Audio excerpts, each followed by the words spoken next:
Bonjour mes chers Capricornes, je vous remercie de me retrouver pour cet horoscope de janvier 2024. Je vous souhaite mes meilleurs vœux pour cette nouvelle année, qu'elle vous apporte le plus d'épanouissement possible, surtout que beaucoup d'entre vous, eh bien, vous célébrerez votre anniversaire précisément au mois de janvier.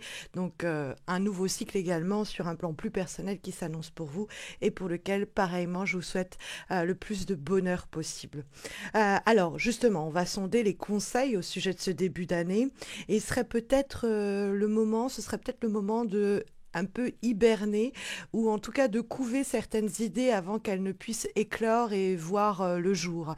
Puisque on trouve deux 4 dans ce tirage, le 4 d'épée dans les éléments qui vous sont positifs et le 4 de coupe en vibration. Or les 4 sont des cartes assez statiques et qui permettent de, on va dire, se regrouper, de se recentrer. Vous avez techniquement un autre 4 dans le cadre des obstacles, la lame majeure de l'empereur, qui est aussi la quatrième lame majeure, mais même si elle est aussi un peu statique et stabilisante, c'est une carte qui parle de construire et elle se trouve dans les obstacles. Donc ici, on va plutôt, dans le cadre de ce mois de janvier, eh bien, regrouper un peu, se retrouver, se recentrer, se canaliser, ou en tout cas, on va dire, couver une idée, couver un projet, permettre à une relation de se développer à pas feutrés, et on va attendre de voir de quoi elle peut accoucher, cette situation, cette relation, etc., au cours de février, par exemple. Parce qu'on a le 4 d'épée qui vous est conseillé. C'est des attitudes et des comportements ou des actions qui peuvent vous être profitables. Ça peut être aussi des événements. Or, la carte du 4 d'épée, c'est une carte qui nous parle de se restaurer, se régénérer. C'est une carte qui nous parle de prendre du recul, de prendre de la distance, de prendre du repos. C'est une carte de break, c'est une carte de pause. Donc, dans le cadre d'une relation qui ne va pas bien ou dans le cadre d'un projet qui n'avance pas, il y a peut-être le besoin de laisser les choses reposer. C'est pas le moment de activer des leviers, de relancer les personnes, d'entamer des pourparlers ou d'essayer d'avoir des discussions. On va avoir effectivement plutôt ici la recommandation de laisser un peu un silence s'épaissir pendant un temps, laisser le corps se reposer pendant un moment. Euh, des fois, c'est vraiment l'idée du repos, par exemple au travail. On prend des vacances, hein, ça peut être un arrêt maladie quelquefois, mais il est essentiel et il est nécessaire, en tout cas bienvenu, de prendre un peu de temps pour reprendre son souffle.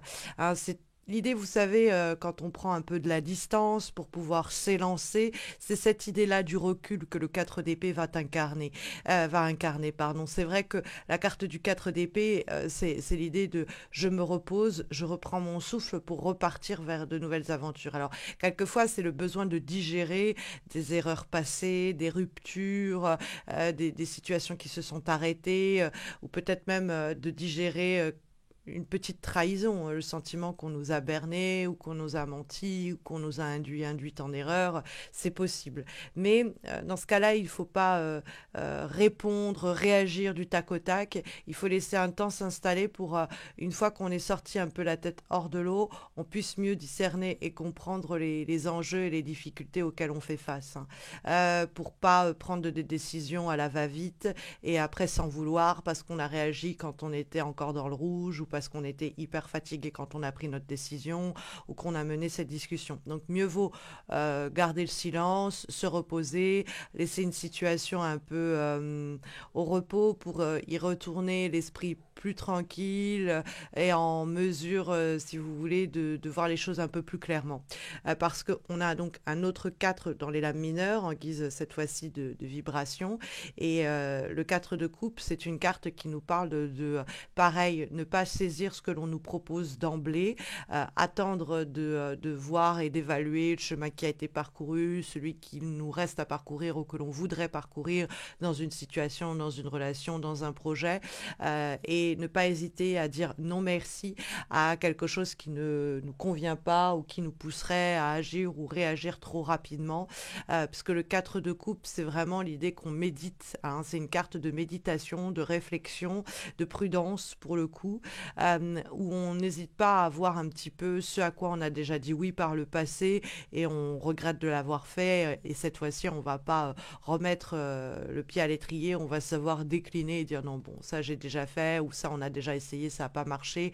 Donc préférez laisser les choses un petit peu, encore une fois, au repos et ne pas hésiter à décliner des propositions, des invitations, des suggestions qui vont vous obliger de revivre ce que vous avez déjà vécu ou tout simplement d'accepter quelque chose trop vite, trop tôt, qui pourrait vous faire rater d'autres opportunités, d'autres propositions, hein, et qui pourrait du coup vous passer sous le nez.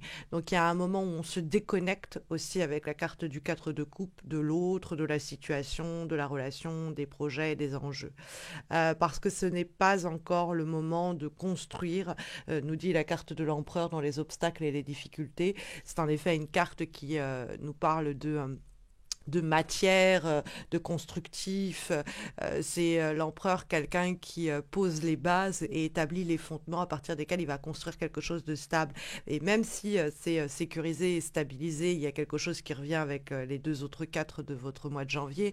Dans le cadre de l'empereur, comme c'est une lame majeure, c'est vraiment qu'on est en train, si vous voulez, on est sur un terrain et on va mettre les premières pierres qui vont faire les fondements, les fondations de la maison ou de l'immeuble que l'on veut construire. Et là, c'est trop tôt, c'est prématuré, c'est pas encouragé, faut pas être buté, faut pas être têtu. Et si on est face à quelqu'un qui nous force à aller plus vite que la musique ou à aller plus vite que notre désir et notre envie, il faut savoir ne pas céder à son autorité mal placée et dire bah non, là je me sens pas prêt ou pas prête, là pour moi c'est pas encore le moment, ou j'ai encore besoin d'y réfléchir. Ne laissez pas à ce qu'on vous force la main. Il y a peut-être aussi une figure avec la carte de l'empereur, quelqu'un dans votre entourage, bon éventuellement un homme, hein, mais sinon c'est quelqu'un qui d'une façon ou d'une autre a un impact important sur votre vie professionnelle, sur votre vie sentimentale, sur votre vie intime ou matérielle. Et cette personne, il faut peut-être cesser tout pour parler avec elle, peut-être essayer de laisser un silence s'installer et s'instaurer pendant un temps et lui tourner le dos, en tout cas se détourner d'elle, parce que l'empereur, c'est quelqu'un de têtu quand il pose problème, un peu tyrannique, en tout cas il n'en fait qu'à sa tête quand il est dans les obstacles. Et donc cette influence, cette personne, cette autorité mal placée, il faut peut-être lui répondre par le silence, lui imposer un temps d'attente, un temps d'arrêt, parce que sinon, en fait, elle obtient ce qu'elle veut, quoi. Donc, il y a cette idée de ne pas lui faciliter les choses. Bon, alors peut-être que cet empereur est la personne qui force le silence que vous subissez, mais dans ce cas-là, attendez et ne faites pas le premier pas. Si vous êtes face à quelqu'un qui est muet comme une carpe et qui reste dans son coin et qui attend que vous la relanciez, hein, cette personne-là, ne le faites pas. Ça pourra peut-être vous permettre de reprendre un peu le pouvoir dans ce bras de fer silencieux. Parce que, mine de rien, la direction pour votre mois de janvier est induite par la carte de la papesse, qui est une carte qui nous va nous parler de mettre au point une stratégie, peut-être. Plus qu'une stratégie, c'est se préparer à quelque chose, mais ne pas le mentionner à voix haute. La carte de la papesse est une carte assez secrète, où tout ce qui nous traverse, nous travaille, ou ce que l'on prévoit, ou l'on anticipe, on ne le partage pas avec le monde extérieur. C'est un peu dans le cadre relationnel, vivons pour vivre heureux, vivons cachés. Donc on va par exemple pas poser les fondations publiques d'une relation, on va d'abord la vivre en huis clos, on va d'abord vivre ça pour nous, de façon peut-être même un peu clandestine. On a un projet, on a une idée, on va la laisser un peu mûrir en silence sans l'exposer, la partager avec le monde extérieur. Et puis si on a des intentions à propos de quelqu'un, à propos d'une situation, on va mettre en œuvre son plan d'action, on va le peaufiner en silence dans son coin pour en accoucher ou le faire émerger, ce projet, cette situation, etc. Ou exprimer ses émotions et ses sentiments plutôt en février. Là, on va laisser les choses se développer tranquillement pour que ça finisse par se révéler pleinement le mois suivant, par exemple. La carte de la papesse, c'est aussi une période où il y a peut-être des énergies en gestation, hein. On parle de secrets, de talents cachés qui peuvent être révélés, mais là pareil, on va les cultiver, ces talents cachés, pour peut-être après les exposer et en faire profiter le monde extérieur en profiter soi-même. Mais il y a dans la carte de la papesse vraiment cette idée de gestation, de quelque chose qui est en train de mûrir en secret, en silence, et ça nous réussit plutôt de cette façon-là. Donc on ne nous invite pas à faire entendre notre voix, à agir de façon prématurée. On nous dit, voilà, on laisse les choses ne pas s'exprimer à voix haute, on laisse les choses ne pas s'agiter, on joue la carte pour le moment du recul, du retrait, du silence, de l'anticipation, de la préparation, de la planification, et puis on mettra tout en œuvre après sur un plan plus actif le mois suivant, hein. Comme avant-dernier conseil, avant-dernière guidance pour les semaines qui viennent, mes chers Capricornes, nous avons une lame issue de l'oracle de la guérison énergétique et nous avons la carte de la trahison, hein, dans la question des blessures de l'âme. Vous avez du mal à faire confiance aux autres. Alors, bon, ça peut être une allusion au fait que si vous avez le sentiment d'avoir subi une trahison, quelle qu'elle soit, au cours de ce mois de janvier ou peut-être en décembre, c'est pas le moment de l'exprimer ou de le faire savoir. C'est-à-dire que vous pourriez être tenté de dire voilà, j'ai subi ça comme un coup de Trafalgar, comme un coup de couteau dans le dos. Vous pourriez être tenté de vouloir en discuter, en dialoguer avec les personnes concernées, éventuellement. Ce n'est pas encore le moment de le faire. Dans ce cas-là, attendez que les choses peut-être se débloquent ou que vous en appreniez un petit peu plus sur cette affaire-là pour que si vous prenez la parole, cela fasse sens et qu'on ne vous objecte pas, que vous n'étiez pas au courant de ceci, que vous parlez de ça, mais vous ne savez pas là, cela. Bon, attendez d'avoir toutes les cartes en main pour faire justice à votre situation, à la situation en question. Maintenant, la trahison, ça peut être aussi l'idée que vous avez été trahi il y a longtemps déjà et que ça a malheureusement, ça vous a un peu programmé dans le cadre de vos relations humaines. C'est-à-dire que comme vous avez été trahi, vous avez peur d'être à nouveau trahi et ça vous rend d'ores et déjà un peu méfiant ou méfiante à l'égard de ce que l'on vous propose, des personnes qui vous approchent, etc. Il y a peut-être aussi un temps où il faut digérer d'anciennes trahisons, les réfléchir, faire un travail un peu intérieur, parce que peut-être que ce sentiment-là, cette peur-là d'être trahi, freine, on va dire, la structuration d'un nouveau projet, d'une nouvelle relation. On a du mal à se lancer, on a du mal à faire confiance, on a du mal à poser les fondements d'une situation parce qu'il y a toujours cette petite voix intérieure qui nous dit ouais, tu vas voir que on va te planter, tu vas voir que on va te lâcher au dernier moment, tu vas voir que l'autre en fait pense pas ce qu'elle dit.